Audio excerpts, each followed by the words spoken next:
Hello, hello. Rainey Romero here with attorney Justin Lovely. How's everybody doing today? Hello.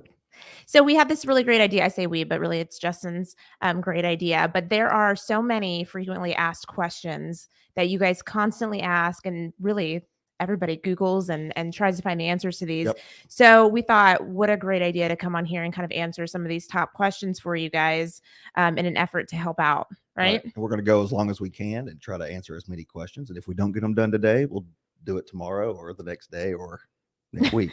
Figure it out. Whenever we get our schedules can get together. And the great thing is that we're live. So if anybody's watching this and you have your own questions, definitely ask those in the comments. We can see it on our end, so we can respond to that, and Justin can answer that for you. So one of the first ones is just, what is personal injury protection? So personal injury protection, we're asked, what is this a lot? And people don't understand that they even have this coverage most of the time when they get a policy. But personal injury protection is generally it's no fault insurance. And what that means is even if you're at fault, you'll be able to recover this policy or this coverage. But normally what we see is $1,000, $5,000. I've seen some policies that will have up to $25,000, and you can buy this. And I recommend that you do buy it. So this is all regarding insurance. This is insurance protection. Strictly on your car insurance policy, and it's additional coverage other than your liability or your UIM or your UM that you may have. But what it covers is anytime if you have medical bills or if you're out of work, you got some lost wages, you've got sometimes it covers mileage to and from your initial hospital visits. But the good news is they usually pay it quick. And so what's going to happen is if you're in a car accident, for instance, you're going to go to the emergency room and you may have a $5,000 ER bill. Okay, well, if you come and hire us, we got to work up your case. You're going to have additional treatment, and you're not going to settle your case until you're done treating. What personal injury protection coverage can do, or PIP as we refer to it, is we can go ahead and file your PIP claim. Now, we don't charge an attorney fee for that for you. So we can go ahead and get your PIP coverage for you. And let's say it's $1,000 that we see a lot, or $5,000. Well, that's $1,000 that we can give to you immediately you can help to get back on your feet, because if you're hurting and you can't work, I mean, you may have lost a week or so of work. Well, we're not going to get you reimbursed for your final settlement until the whole case is done. So the PIP coverage really comes into play, and it's really good. Another way that it helps is, people have health insurance, but they may have a $5,000 deductible or a $10,000 deductible, or even a $1,000 deductible. Well, who has an extra $1,000 laying around or an extra $5,000 laying around? Not right? me. Exactly.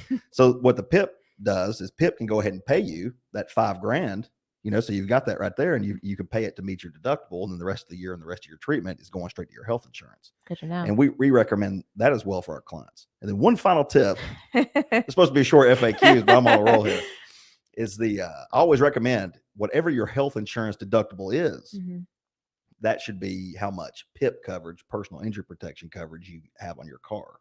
Because statistics show if you're going to go to the hospital, more than likely it's from a car accident. And so you want your PIP to cover your health insurance premium, your deductible. So PIP, personal injury protection on your insurance, you may have already said this, but that is something you have to get additional. That's not already on your insurance, or it is? Yeah, some coverages, it's additional insurance, but some policies like Geico, or they'll stick it in the quote. And a lot of times you're calling and you're getting your insurance, you don't even know what you're buying. I mean, let's be honest. You're calling, hey, what's the cheapest? Or right. Give me a mid-range tier, and they're just telling you, they're giving you something, you're e-sign it, and there you go, you're covered. You start driving. So you need to make sure you have this coverage. You may have it on there, and surprisingly, I would say 75% of our clients have no idea. And then when we pull the the declarations page, and it shows all their coverages, they're like, wow, we got an extra $1,000, extra $5,000. And so it makes the client happy because they get that running money, while we're working the case up, because the case might not settle for a year. Yeah. But no, you have to call your insurance, call your car insurance and add that. And of course, I'm going to tell you, get the most you can afford. But if you match what your health insurance deductible is, that's a good, sound piece of advice. Yeah. Good stuff. That's a lot. That was a lot for that one, Justin. Personal injury protection. Yeah, that's right. So we're live. If you guys have any questions for Justin, this is all live. We can see your comments. So feel free to ask any of those. We are answering any frequently asked questions that we get all the time, or that's searched on the web as well. So one that comes up a lot is, what is the statute of limitations for personal injury? That's a big one. We get that one a lot. And is it the same across the board, or does it depend on the injury? Yeah. So for personal injury claims in South Carolina, your statute of limitations, and this, what that means is how long do you have to file your lawsuit?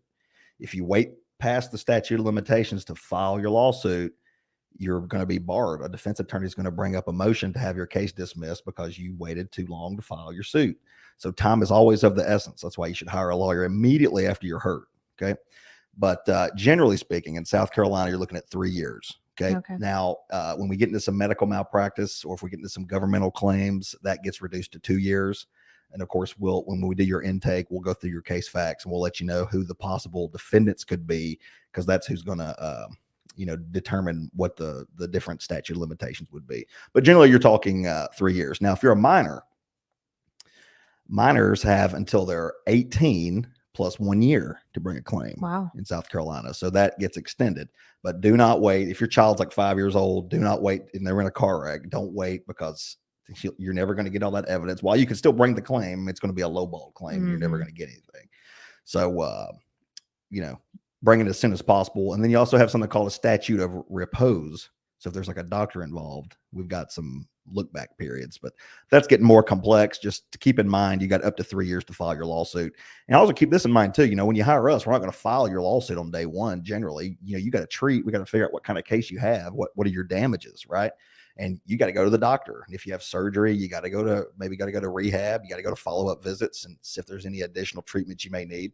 And you might treat for a year. Well, we'll work up the case, get everything done after a year in this example, and then we'll file your case maybe in year 2, and we're still within the statute of limitations. Wow. Yeah, I just want to reinforce to definitely come early, because we do get a lot of people that are outside of that statute of limitations, don't we? Yep. Or they'll wait. They'll try to handle it on their own. We see that a lot. So if you try to handle your case on your own and then you forget to do something, or you're getting jerked around by the insurance company, and then you kind of let it sit on the sidelines, and then life happens, right? Yeah. You got to work and you forget about it. Oh, wow, I got to file this. I got to file my lawsuit. And I mean, if you come to me, even if you come to me 3 months before, I mean, I don't even have time to investigate and get my investigators involved. So I'm probably going to turn that case down, even though you're within your 3 years. I mean, I got to have time to investigate it internally. So we always recommend, look, if you get into an accident, call a lawyer. If it's a lovely law firm, we're glad to help you, but make sure you have legal representation when you're dealing with any kind of tort claim. Yeah, good stuff. Well, moving into some settlement questions, what are some personal injury settlement amount examples? I love this question because everybody wants, they see these commercials on TV, right? I got, I won, $10 million. I won $2 million. Well, what did you collect? Are those judgments? Are those settlements? What did you actually receive? And to answer this question, every case is different. Okay. It's a function of what are your damages? What's the liability? Are you at fault at all? Is there any contributory negligence on your part, or is it 100% on the defendant? And then we always have to have insurance. So, I mean, you can have the worst claim, but if you got a judgment-proof defendant, there's only $25,000 state minimum policy. You might have $1 million claim on, when you're looking at it, but you're only going to collect $25,000. So the real answer, Rainey, to that question is it depends, and we evaluate every case, from day one. And of course, we first say, hey, is there insurance to cover this loss? Is there underinsured motorist coverage to cover this loss in the car wreck space? And is the defendant, are we able to pursue them above and beyond what they might pay through by way of their insurance policy? And, if we got a millionaire that hits you, or they're driving for a business, we can go over some umbrella coverage or go after a business commercial liability policy. And you have the damages to support that, and liabilities clean. Those are the bigger cases. If it's soft tissue, I mean, you're not going to retire on it, but you still have value, and it's still worth to pursue it. You have rights, you have a claim. And again, we'll evaluate that, and we'll let you know when you're done treating, and we're able to tell you a range of what we think would be a reasonable settlement. Is there a settlement that is like too low to even take on, or is that not a thing? What do you mean? I don't know. Like, I mean, what would I determine? there's plenty of times we get lowball offer. We're lowballed probably on 90% of the cases, and we just tell them no. And we'll make some counters. There's a negotiation process, and we try to get the case worked out. We'll present that to the client, and we let the client. It's the client's decision too. It's not Justin's decision to settle the case. I give a recommendation. It's always the client's decision. But at the end of the day, we can say, look, we can try it, and whatever a jury, your peers, whatever that verdict's going to be, that's going to set the value of your case. Ultimately, here's the offer now. Now, if it's way low, and let's say we're in pre-litigation, we have not filed suit yet. Yeah, I'll say this is a low ball offer. This is ridiculous. We're not settling this. I would never recommend that you take this. And I think that's what you're referring to. And yeah, we'll file a lawsuit the next day when we start dealing with that. And we run into that a lot. Now, and you're also probably asking it this way: is there a case basically that is not worth filing? Right. Is it not worth the is it not worth the litigation expenses? Is it not worth the attorney's fees? Yes. I mean, if you come in and we're talking, you got hit and there's not a lot of property damage, and maybe you only went to urgent care one time and you're not hurt, you're fine now, there's no damages. Well, yeah, you can handle that case on your own. We're probably going to withdraw from that case, and we'll say, look, you still have a case. You need to bring this case on your own in magistrate court, and here's how you do it, and we'll kind of guide you that way. But it's not worth you paying an attorney, paying a court reporter, paying the filing fees, and then that's who ends up getting paid. You're basically would be reimbursing the attorney and the costs, and then you're not getting anything. And we're upfront with our clients when we sign you up, and we want you to get better. I hope all my clients are 100% better, and they don't need me. And we'll guide you and let you know what the proper steps to take. Yeah, that's one thing I do love about the lovely law firm, is that they really keep everybody informed throughout the whole process. Still staying on the settlement train, what is the settlement calculator for personal injury? So I've noticed this. People call me and they say, "Isn't there a calculator that you can use to calculate what my claim is worth?" And the answer is no. Now, on the workers' comp side, if we're not talking car wrecks, if we're talking workers' comp cases, depending on what the body part is and what the impairment rating is and what your compensation rate is, you can get pretty close to determining what a commissioner will award. When we're reading through your medical records.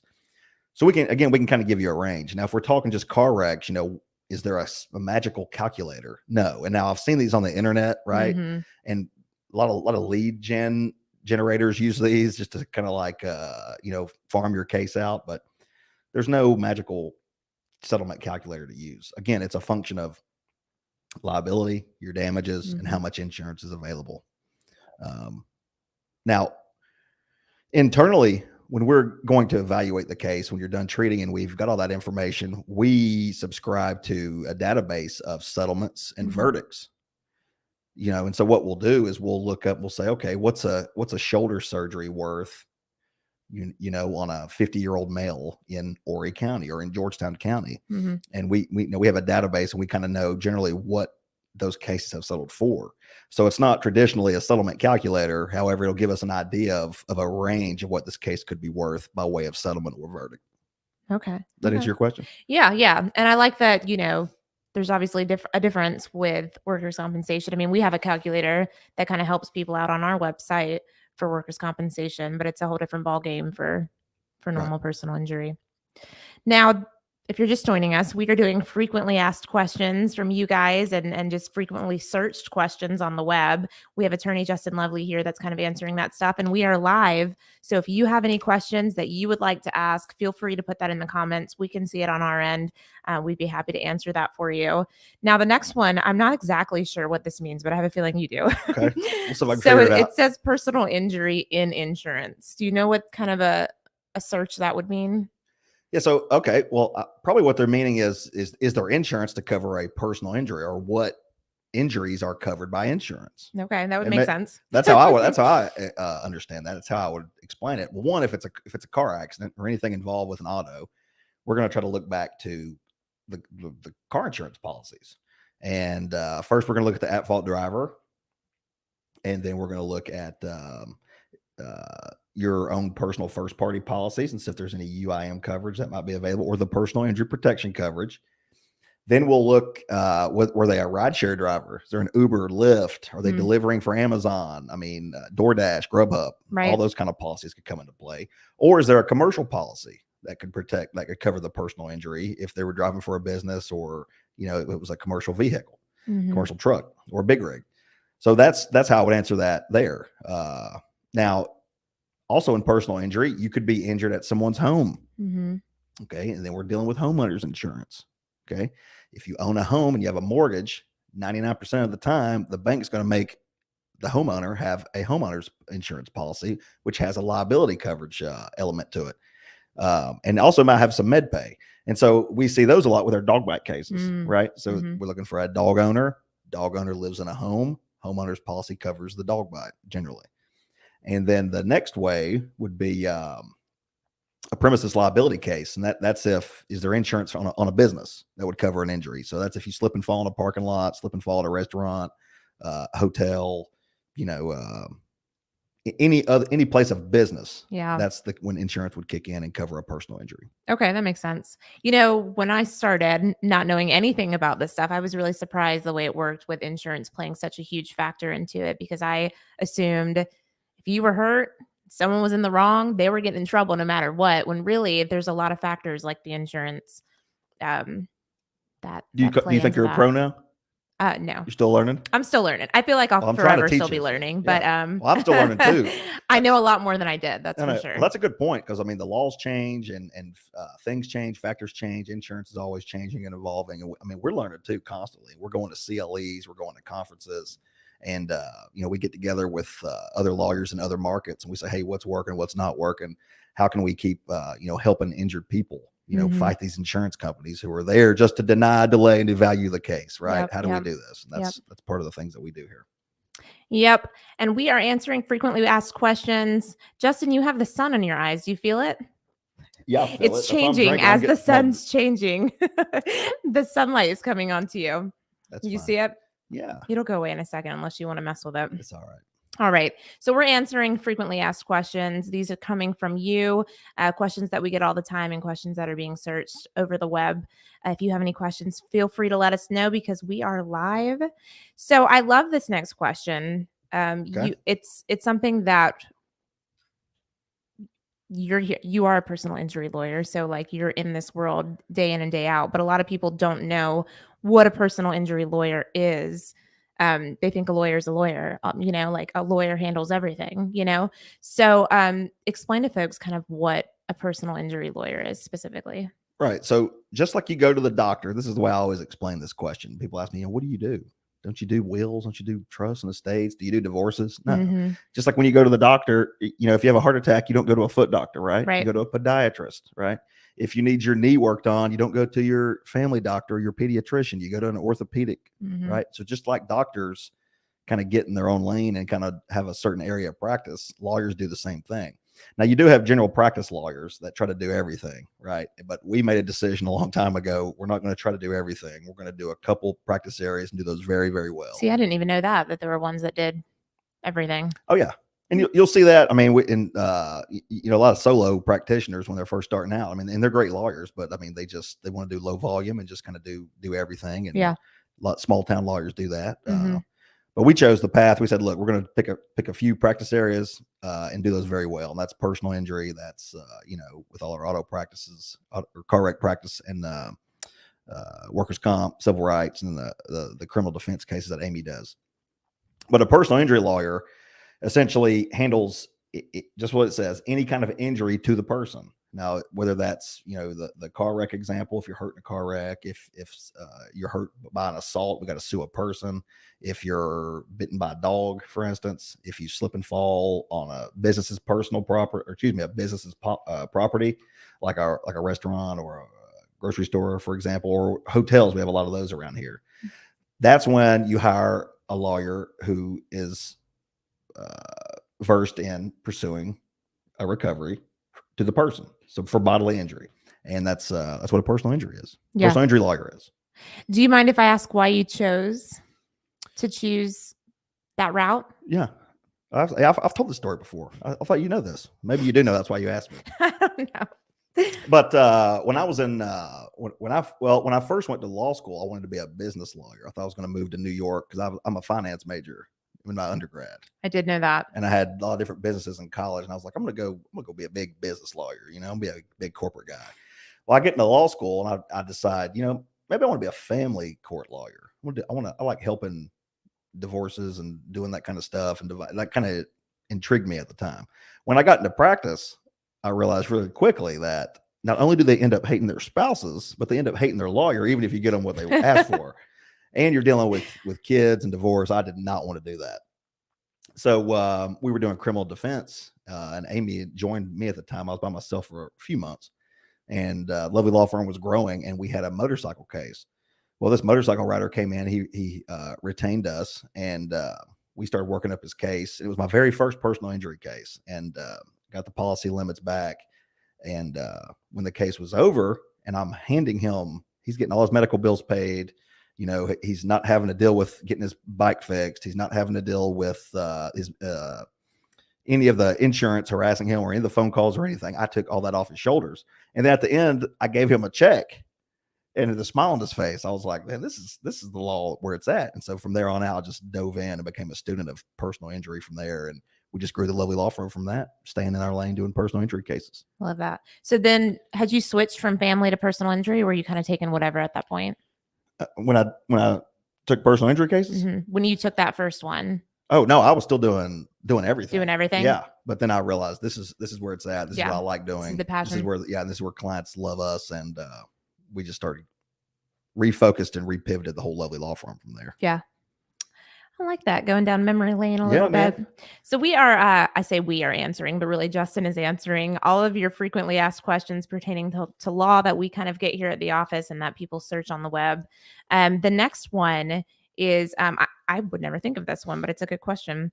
It is, are personal injury settlements taxable? Okay. We get this question a lot. Are personal injury settlements taxable? Okay. So generally speaking, and let me start off with this caveat. I'm not a tax lawyer, and I'm not your CPA, and I don't do your taxes. So go talk to those professionals first. But generally speaking, in like going back to the car accident scenario, when we give a settlement or pay out a settlement from our trust account, those proceeds are not taxable. When you have to worry about tax, there's if there's ever confidentiality clauses in settlements where there's not a specific carve out for consideration for the confidentiality agreement, that's when the IRS can come in and tax the whole settlement. So it's very important that a lawyer, one, we never want to agree to confidentiality, but sometimes our clients want it. Sometimes the defense wants it, and we need to put it in there in a personal injury settlement, and we'll do that. But instead of saying, hey, this whole $100,000 is subject to confidentiality, we'll do a carve out and say maybe $1,000 of this $100,000 settlement is for the confidentiality. In that case, if the IRS came in, they would tax the $1,000, not the whole settlement. Wow. Now, the only other way that it would be taxable by the IRS would be if you had sometimes we have huge wage loss claims, and you may not have big bodily injury, but you couldn't work. And we hired an economist. We've worked up got your lost wages valued, and that's what the settlement's for. If it's specifically earmarked for that, then that's a scenario where they could say, well, that wasn't really for personal injury. That was a payment for your lost wages. We need to tax that. So of course we would go over all that to kind of figure out a way to minimize that benefit. But again, we would have to consult with your CPA, your tax advisors. That's what you should do as well. Generally speaking, though, they're not taxable unless those two scenarios, which are rare, kick in. That's good to know. I would think the opposite. So yeah. And people are nervous about that. Yeah. Because they're like, hey, tax time, what do I do about this? You don't have to worry about that. When we hopefully you watch this video and you get your question answered. But if you have that, please reach out and we'll discuss that with you. And if you don't have a tax man, we'll try to get you to a CPA and a tax professional to answer that question. I think we all think of like the lottery. Like, I just got a bunch of money. How much am I actually getting? It's all going to get taxed. Right. So that's good to know. The next question that I have here, which I understand why this is a highly searched term, because whenever you do file a claim, it's not a super fast process, right? So the next question is, how are personal injury settlements paid out? Which I can understand that question for sure, because if you're in the process of kind of waiting, you're like, okay, well, how does this, I'm sure a lot of these questions are like, how does this process work? Because it's all new, because you don't need a lawyer until you need it, right? So it's not something you're super familiar with, but how do those settlements get paid out? Yeah, so how are settlements paid out? So when we're at settlement time, we've reached an agreement, we've got a check on the way. Okay. That does not end the case, because what you may have unpaid medical bills. You may have liens we have to resolve, whether that's Medicare, Medicaid, or like your health insurance, Blue Cross Blue Shield.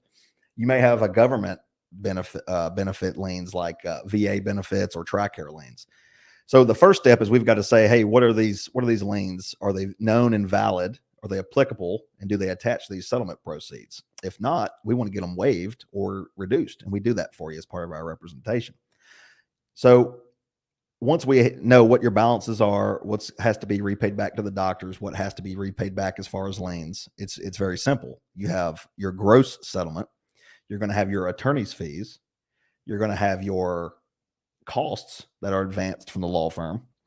Then from there, you pay off your liens, pay off any unpaid medical bills, and then whatever the net that's left, that gets paid to the client. And that's going to be your net settlement out of your gross proceeds. So that happens at the end of the process. Now, a lot of people are worried about that because, who's going to pay these medical bills? Who's going to pay my lost wages? The insurance company's never going to pay you until the end because they want you to sign a release. Okay. So they're going to hold off till the very, very end. So, if you can't pay the medical bills, a lot of times we'll reach out to if they're trying to collect a bill or something like that, we'll reach out, send them letters from the law firm saying, look, there's a settlement on the horizon. Please cease all collection efforts. We'll agree to, negotiate this at the time of settlement. If you have personal injury protection, which we spoke out in prior videos and spoke on today, that money will come earlier. But as far as your final settlement, it's going to be paid out later and subject to after you pay your attorney's fees, costs, medical liens, unpaid medical bills, the net decline. Okay. Does that make sense? Yes. It does make sense because, and they whenever you do get your settlement, they kind of sit down with you and they show you everything. It's all listed out, so you don't have any questions. I'm sure a common question might be like, well, am I even going to have anything left over? Because if all these things are coming out, will people take anything home? Well, yeah, that is a common question. Well, we're not going to settle the case if you're not going to take anything home. I mean, and those scenarios, which are also rare, we can, we'll see what we can do if we have to reduce attorney's fees or waive some costs because we want what's best for the client. But if they're just lowballing us and you're not going to get anything, well, that makes the answer very clear. We need to go to trial, right? Mm-hmm. Again, assuming there's insurance, or we need to beat down the liens more and say, hey, there's not enough meat on the bone. They got to pay attorney's fees, costs, and they got to get something lien holder. So reduce your lien or waive your lien. Mm-hmm. And that's where our value as an attorney and our experience doing this, we know in those scenarios, that's what we have to do to put money in your pocket. Yeah. Love that. I think, but no, we're not gonna, yeah. If you don't get anything, I mean, that's why we're lawyers. We're working for you. I mean, we got to fight for you, man. We're not here to get $1. We're here to get paid, right? Well, you are. Yeah. We got to get, they got to get compensated. Yeah. Well, this is a good segue into the question, how much do personal injury attorneys make? How much do we make or how much are our fees? It says, both? How much do you make? How much do personal injury attorneys? Well, let me answer that first. Like how much are personal injury attorney fees? Well, generally in the industry, our industry standard is 1/3 of whatever we can collect. If we don't collect, you don't owe us anything on your case. If we have to litigate, this is at least in my firm, if we have to litigate the case, it's a lot more work. Our contingency fee is increased to 40%. Again, if we don't win your case, you don't owe us anything, fees or costs. And so we assume all the risk because people don't have money to pay us by the hour and get started. I mean, they just don't, right? Mm-hmm. And if they did, that would close the courtrooms to everybody trying to go against big insurance companies like Geico, State Farm, and Liberty Mutual. I mean, they would just, delay everything because you couldn't be able to pay an attorney hourly. Mm-hmm. So everything's handled on a contingency fee. Now if anybody's telling you higher than that, I mean, that's a red flag, right? Because I mean, it's unethical. Sometimes some lawyers will put like a trial kicker in there, like another 5% to try the case. Mm-hmm. Because again, it's a lot more work to get in trial mode and get trial prepped and try the case. And a lot more risk because when you go to trial, you risk a zero, you risk a goose egg, because you can always get a defense verdict. So some firms do that. We don't do that. We keep everything 1/3 or 40%. And on some of our mass torts, we even put on there, if a judge, when we get to a final mass settlement, a judge may reduce our attorney's fee. So it's whatever the judge decides. Now, as far as personal injury lawyers in general, what do they make? Well, you have personal injury lawyers who might make $50,000, and you have personal injury lawyers who are making mega millions. It just depends on, are they a business owner? How many cases do they have? Are they getting good cases? Are they, Are they do personal injury for a living and that's all they do, or are they just dabbling and calling themselves a personal injury lawyer? So it just varies. I mean, I've got How people many attorneys are at that firm? right, and I've got people Yeah. I went to law. Yeah, how big's the firm? What kind of caseload? What kind of cases are they handling? I mean, I've got people I went to law school with. They're not even practicing law anymore. I mean, they couldn't find a job during the recession. They're technically a lawyer, but they're not even practicing law. So it varies. Yep. That's a good question. And just a reminder, that money doesn't come out. You don't owe anything until the very, very end when everything's already been settled. So you don't have to worry about paying anything up front. Nothing happens till the end. All right. So what are the chances of winning a personal injury lawsuit? Yeah. So people, and we evaluate this at intake. So at intake, did the officer cite you at fault? And hopefully he did not. So that's a good sign for us. Although the accident report is not, the end all for everything. Even if you're cited at fault, sometimes we'll still take those cases. But essentially in South Carolina, we have to prove that you were not more than 50% at fault. So if you're 51% at fault as determined by a jury, you get 0. But you can be up to 49% at fault and still get a recovery in South Carolina. Your recovery will just be reduced. So we have to evaluate liability to determine what your chances are of winning. So the first thing we do is figure out, is there insurance to cover it? And, what was the mechanism of injury? What law did they break? What rule of the road did the other driver break? When the accident happened, did they run a stop sign? Did they fail to yield? Or, what did they do? Did they not hit their brakes and rear end somebody? Were they speeding? Were they drinking and driving? Is there punitive exposure? I mean, there's all kinds of factors that we look at. Now, if in that instance, if you're not at fault, you're rear-ended and it's a drunk driver, your chances are, while we can never ethically make you a guarantee, you have very high chances of getting a recovery. But again, we assume the risk when we take these cases on. We work them up, and if it's a case, sometimes we get a case and we start looking at it, and I think it's good, and then I'll get an investigator, I'll get an expert involved, and they just say, look, you're not going to win this on liability. We might have to withdraw from a case, but that's very, very rare. Then we have to look at how big are the damages. If we got big damages, it's worth even filing and trying to go through court. And if we can survive summary judgment, usually we can get some kind of recovery there short of trial. But again, that's different on a case by case basis. What are your chances? That's a question I could ask a million different ways and give you a million different answers. But we just got to evaluate it and let you know case by case. Right. Well, and that's kind of the same answer to this next question of what is the average settlement for a personal injury case. But if you had to put a number on something like that, what would you say?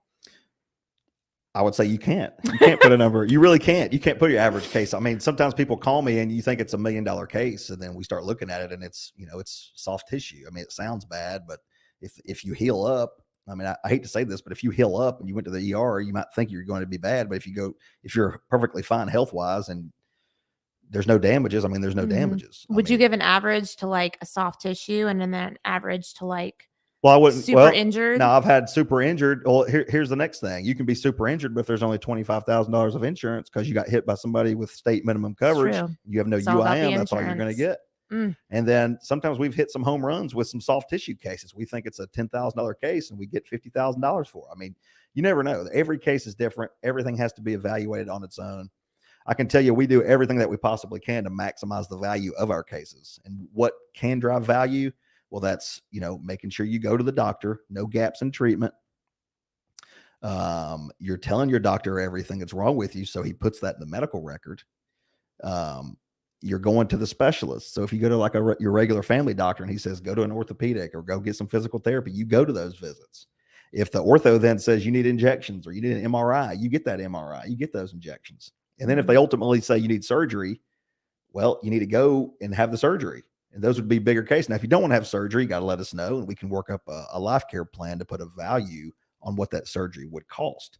And all those things add value. The next thing that can add value, is there any punitive exposure? If somebody was charged with a DUI, we want the officer's report. We want to, locate all those things and see how bad was this DUI. Get the body cam footage, the car cam footage, get their jail records, their breath sample, their medical records. If they give blood, give a blood sample, and all those can add some punitive value to it. So it really depends. I mean, sometimes it's they can be anything. They can be anything from zero. They can be a multi-million-dollar case. It just really depends on the damages and the liability and the insurance. Now, with the treatment, going to the doctor, which is really important. Are they having to pay out of pocket for the doctor every time? So if you have health insurance, I will always recommend my clients put their treatment on their health insurance. And the reason why is your Blue Cross Blue Shield or whatever health insurance provider you may have, they have contracted prices with these health providers. So they might be paying 20 cents on the dollar, 20, 30 cents on the dollar for what the doctor actually charges. Now, they are going to put a lien on your case, but we're going to negotiate that lien on the back end at the settlement time. So that lets you get your treatment going. Now, if you have copays, yeah, you're going to have to pay that. Now, some people say, man, Justin, I can't go to the doctor 4 times a week and pay these copays. Mm-hmm. Well, we have a network of medical funding companies that might be able to help you. We also got some providers themselves that will treat you on what's called a letter of protection, which basically says, hey, I realize you have a personal injury claim that's going to settle at a later date. The Lovely Law Firm has agreed to protect the medical provider's interests and allow you to get your treatment. We're going to repay them at settlement time. And so just every case is different. People's scenarios are different. Some people have health insurance, some don't. Mm-hmm. And, but my paralegals are trained that, we work with them, with our clients, whatever their situation may be and whatever's best for them, we'll work with them. Well, so don't be scared. If you're like, oh, I can't afford this or that or whatever, we're here to help. So if you have questions, the best thing you can do is come in and still just ask them, which, there's no harm in asking, and we'll do everything we can to make sure that you're taken care of. Right. So we are answering the frequently asked questions from you guys, from the web and from our office of our experience. Justin is over here and we're live. So if you guys have any questions, feel free to type it in the comments and we'll answer those. All right, Justin. So the next one is, what is a letter of demand with personal injury? Our demand letters. So our demand letters basically get the negotiation process started. So when you're done treating, my paralegals will, first of all, you're going to be in contact with us every 30 days. When you're early on, it's probably every day, every other day. And then once you start treating, at least once a month, we're doing a deep dive phone call with you. Well, we want to get all your medical records, all your medical bills, any witness statements, if there's any reports back from the officers, anything at all that's going to help your case. We're going to put that in a demand letter. And what the demand's going to do is essentially it demands that the insurance company pays the policy to us on your behalf to settle the claim. So we usually give a strict 14 to 30 day time limit, depending on the complexity of the case. We make these out to the insured, and that's the person, that's the at-fault driver. We make it to any defense adjuster and the money decision makers at these insurance companies, because we don't want them. We've had this in the past. This person didn't see it. This person doesn't have authority to settle. We in our demand letters, it goes to everybody, and we give them a strict time frame to pay us, or we consider the policy open, which means the insurance company's on the hook above and beyond the policy limits, and we proceed with litigation. So that's what your demand letter is. It's simply the start of negotiations when you're done treating, or when we know the policy limits should be paid, is when we will send those to get your case settled. There you have it. The next question I love, just because I love our paralegals so much, but what is a paralegal? What do they do? Which is a great question. So your paralegals are your case managers, and your paralegals are going to do everything that they are not trained as an attorney to do. So I have to do depositions, mediations, trial strategy, case strategy. Paralegals, my paralegals at least, are trained to do everything else. They're going to be your first line of contact. They're going to be my first line of contact with you. They're going to be setting up your claims, getting your medical bills, making sure you're going to your medical treatment, making sure your medical treatment is billed properly, whether that's to your health insurance or through a letter of protection or whatever that may be. They're going to be working on your liens on the back end, and they're going to be calling you and checking up on you. They're going to have questionnaires for you to fill out. And they're really going to drive the train to get to the finish line. And I think I have the best paralegals in the personal injury game. And we're continually hiring A players.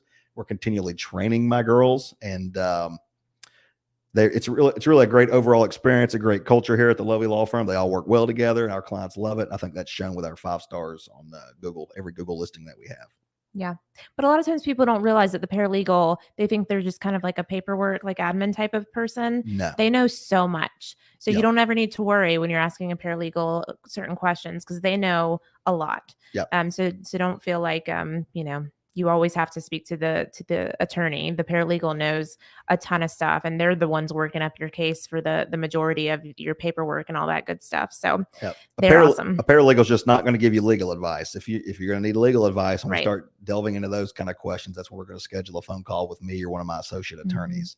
But everything else, they're perfectly The trained to handle. process, yeah, they can help you out with a lot. So what is the a personal injury waiver form? A waiver form. Okay. So in personal injury, a waiver form, we see these a lot when you take kids to, now we shot some video. We shot a justice report on this.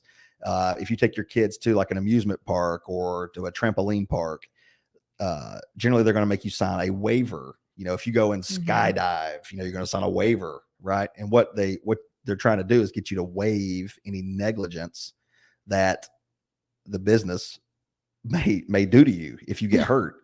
So, you know, you'll sign these when you go to a gymnastics. You'll sign these when you go parasailing here, or if you rent a boat, you're going to sign a waiver. Now, the question is whether that waiver is going to hold up in court. And we have to fight these waivers sometimes. Now, you can waive negligence, but you can't waive gross negligence or recklessness. So when we say that, you know, if let's say you rented a parasailing boat and the parasailing driver's been drinking, and he's driving that boat, but you signed a waiver, and you get hurt, you know, if he was drunk boating, we're going to file a claim. We're going to beat that waiver. Yeah. But again, those are case by case basis. But just to answer your question, generally a waiver is something that they'll try to get you to sign to waive any negligence that may happen in personal injury. And sometimes those waivers do hold up. Sometimes they do. Yeah. Wow. But no, that's the fight. And that's the first defense. That's the first phone call we get when we file a claim. If there's a waiver claim, they'll say, hey, you know, so-and-so signed a waiver. Here it is. And so we got to investigate it. And then we have to make the determination. We know that case is going to be expert heavy, expensive to litigate because they're not just going to roll over and pay us. So then the next analysis is, are there damages there to support that? So if you signed a waiver and you're hurt, but you know, you're just bruised and it's soft tissue, I'm going to tell you it's too expensive for you to fight. If you're hurt, you got a traumatic brain injury, or there was a wrongful death cause of action in something like this, and I don't care if you signed a waiver, we're going to go hard with it because the damages are there to support it and justify these expenses. It's worth it for you to endure those costs because the potential recoveries would be a large one if you're successful. Interesting. If that makes sense. Yeah, I was always curious about those waivers, if they held up, you know, or not. But they can, but I mean, a lot of times they don't. Yeah, interesting.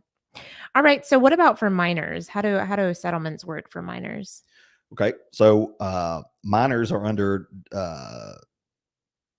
They have their own claims. Okay, so they're not. A lot of parents get this confused. They think, "Hey, I'm going to bring this. I'm going to bring this case for my child, and they're going to keep the money." No. You can bring the case for the child, but what's going to happen is you're going to be one of the parents will be appointed the guardian ad litem, who will basically step into the shoes and assert the rights of the child against the tortfeasor. So in a car wreck, for instance, if your child's a passenger and gets hurt and they're under 18, they're a minor, they can still bring a claim. But when it comes to settlement time, we're going to have to say, you know, how much is the child going to net? And in South Carolina, depending on how much they net, will depend on whether or not we got to get court approval. And it's a real quick process. If we have to do it, we usually get and this is explaining a simple case. If they're netting the money that would qualify to make it be court approved, we simply have the parent come on. We're doing these by Zoom. The judge will ask you questions, make sure you understand that this money has to be used for the benefit of the child. You can't squander the money. If you do, the child can sue you. They'll ask you what you plan to do with the money, and then it's simply approved and it's gone. The money to then be paid to the parent to be used on behalf of the child. Is there any way to even follow up on that though? Like how? Well, the child would have, if it's squandered, then they would know. Now that's what I guess we did my next point. So if we're talking a major settlement where they're getting big bucks, a lot of times what we'll do is we'll put that in a structured settlement. And what that does is that protects the money, that protects the parents, and it protects the child, because basically we purchase an annuity that's going to pay income streams to that child once they reach 18 or older. So a lot of times with our clients, we sit down with the parents and we say, hey, this child's going to get, let's say $100,000. Well, you don't want to give that child $100,000 when they're 18, right? Because they're going to piss it all away, right? So we say, look, give them some when they're 18, and the parents have some decisions they have some say in this. So it's not like this is a hard and fast rule, but we'll give them some when they're 18, give them some when they're 21, and then give them the rest when they're 25. And we always call that the college plan, because they're getting a little bit of money to start college. They're getting money to kind of go to grad school or use when they're out of college, and they have money for a down payment on their first house. It also protects the parents because they're not having to manage this money. Right. And it's growing. It grows tax-free, right? And it's gaining interest. Yeah. So there's a lot, Wow. we lock in an interest rate. That's awesome. And it gets court approved. So, and again, those cases are different, but that's how it works with a minor. It's not like we're just going to settle a case and be able to give the money to the parents. So that's the big misconception. No, that's good. That's nice to know. They get protected there. Now, so folks, if you're just joining us, we're answering frequently asked questions that you guys ask. And we are live. If you have any questions of your own, feel free to put those in the comments. So Justin, what about injury to personal property? Do we do that here, and how does that work? Yeah. So in our office, we do handle that as long as there's a bodily injury component. And again, simply because we're not going to charge you more than it costs to. You would pay me more hourly than what your property damage would be. But if there's a bodily injury component, we handle both. But in a personal injury aspect, and let's go back to the car insurance example.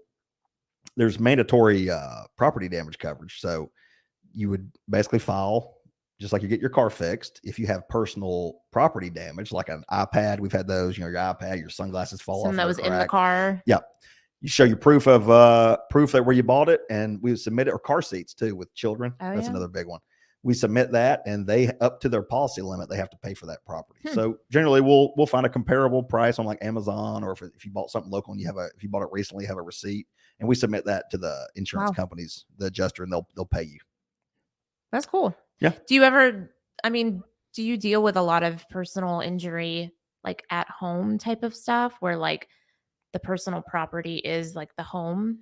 Yeah. So in those cases, the only time that would happen if there's we've investigated some fire cases. Oh yeah. So if everything's burnt down, we'll do that. Or we've got that one case where there was a sewage backup where we're dealing with personal property there. But generally, no. I mean, with our homeowners policies, we've done some accidental gun discharge cases. We do a lot of dog bites. That's generally, or children getting hurt on trampolines at houses or on playground sets. We've dealt with that, or just general premises liability, slip and falls. That's generally all the homeowners coverage, but there's not really going to be some personal property there. So what about if someone goes, like you go over to someone's house and then you get injured? Do you deal with many of that? Does that come up very often? That can happen. Okay. But then we would have to show, like for instance, we've had a couple cases where you go to somebody's house, maybe they're having a party or something, and you go out on their deck, and they haven't repaired their deck, right? And you step on some rotted wood, and you fall and you hurt yourself. Yeah. Well, that would be a case we'd investigate. We would claim against the homeowner's policy. Yeah. So really, as long as that personal injury aspect is part of it. Right. Wow. Interesting. Because I know that with a lot of homes, I only know this because I have friends that just built homes, but there's so many codes you have to follow. I have an older home. And so for instance, there's all these codes about like stairs, that stairs have to have railings and stuff like that. Yeah. Some of these older homes don't have railings. Yeah. And I just think about stuff like that. If you get hurt on those stairs, can the house, can the homeowner get in trouble because they don't have those codes? I send my experts out, and I'll send my investigator out first. We get pictures taken, and then we send it to our experts, and then that's the first thing I'm looking for is building code violations. Yeah. Those are the best. Those are the best premises liability case if there's building code violations. And you could be held liable potentially. But again, your homeowners coverage will kick in and step into your shoes and defend you. Yeah, that's just interesting. Very interesting. Here's a question that we get a lot: is a personal injury settlement considered income?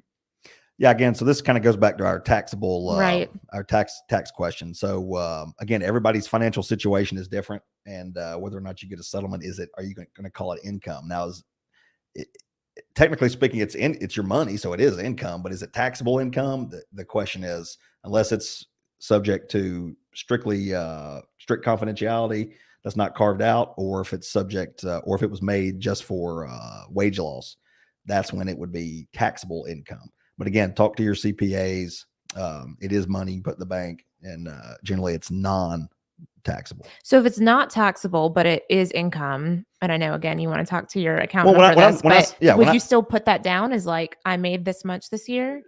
Well, you need to put it like, you mean on your taxes? Yeah. No. Julie, you're not going to put that on your taxes at all. Gotcha. Again, talk to your CPA for that strict answer. But Here's where it can come in.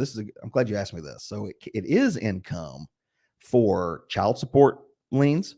Mm, Okay, so if you're in the arrears on your child support and DSS figures out you're getting a personal injury settlement, they're getting a piece of that. And depending on how much you're in good. arrears, they might get it all. Yeah, that is a good thing. Good. But when we have that issue with our clients, we negotiate that on your behalf. And DSS is entitled to that. Also, if you're getting divorced, that might come into play depending on what's happening there. If you're getting some money, it might be in your estate there. And then the other scenario I think it could be income is if you're filing bankruptcy. A lot of times the trustee wants to know if and again, consult your bankruptcy lawyer. I'm not a bankruptcy lawyer, I'm a personal injury lawyer. But those are the three situations. So family law, custody, or child support, and bankruptcy. As far as your taxes, though, generally it's that's not interesting. taxable. Interesting. Now, if someone were to file a personal injury claim without a lawyer, how would you say to go about that? And when would you advise that they should do that? Okay. If someone wants to file without a lawyer, and you certainly are, it's your right to do that. If you have a small claim, soft tissue, not a lot of damage to your car, you can certainly go down to any local magistrate. They'll give you the form to fill out a complaint, put the at-fault driver's name on there, and pay your filing fee and begin proceedings. If it's something where if you're hurt, if you have significant medical bills or disputed liability, you need to hire a lawyer to handle that for you. But on smaller claims, if it's just, if you went ER only, for instance, you can go down, if you have the time, you can go down to the magistrate and simply file it yourself. The bad part is jurisdictionally, you're capped at $7,500 that you can get in small claims court. So that's the downside. There has been talk. Yeah, that's not very much. I know.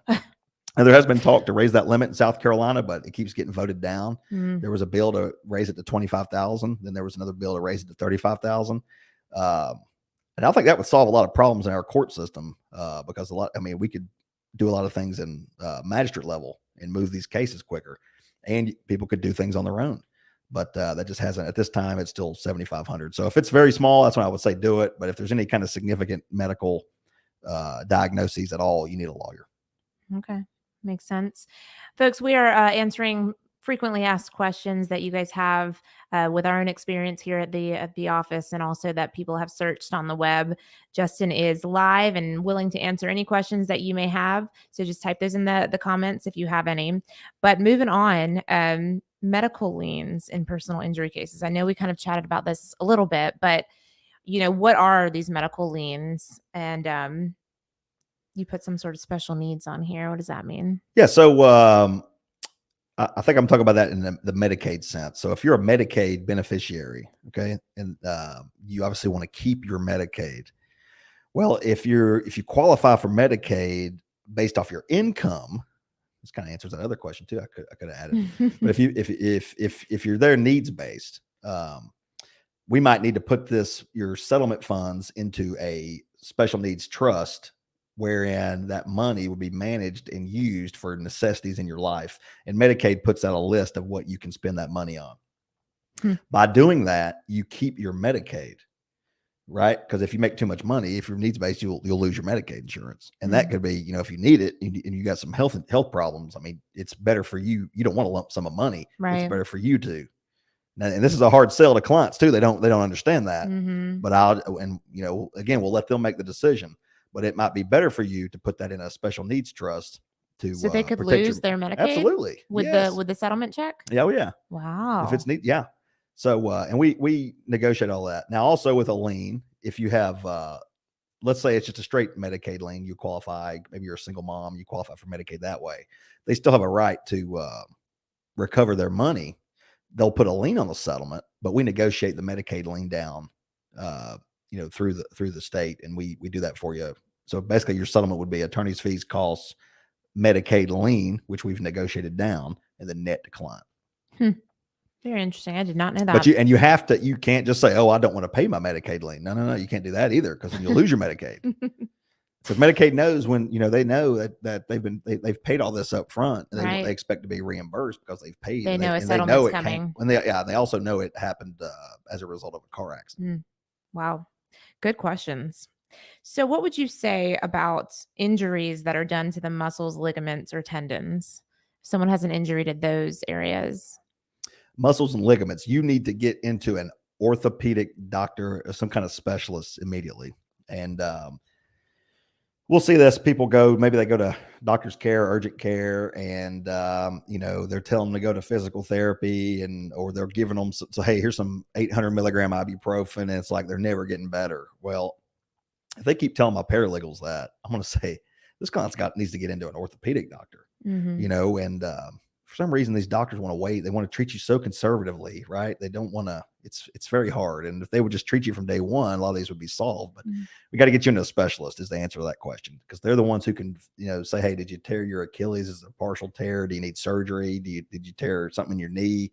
It just depends on what it is. So do you need to see a knee specialist, a wrist specialist, somebody for your shoulder? Do we need an advanced MRI to determine this? And that's all stuff we can help with. We can always help them. We got a network. We know who to send you to. We know who the best are in Myrtle Beach and Charleston. That's interesting, though, specifically with those. Now, why is that specific to muscles and ligaments? Well, because it's not readily.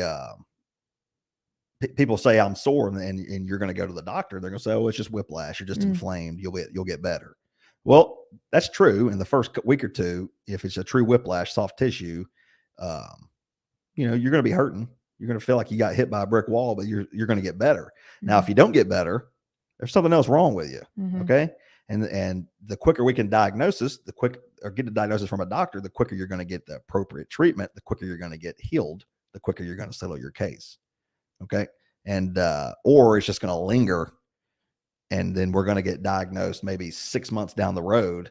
And here's the classic thing we hear from the defense. Oh, that happened from something else. This was just a whiplash soft tissue case because the treatment took so long. So my advice is always, as quick as possible, let's get the appropriate diagnosis from an orthopedic specialist, and let's follow the doctor's orders. Well, I have a question that I get asked a lot of times with friends. Say they get in a car accident, and yes, they go to the doctor, but it's just kind of sore. They think they'll be fine. They get over it. But then the insurance is kind of like pulling them through the ringer. Is that something that we would handle, or is that somebody like, is there a lawyer that handles just like the middleman of the insurance? Like, say they're not fully, it's not like a big injury or really one at all. Is there somebody that helps them handle the insurance? Does that make sense? So say the insurance doesn't want to pay for their vehicle, even though it wasn't their fault, and whatever. Well, that's what they do. Yeah. We probably get, if the insurance company would do the right thing, I'd be out of business.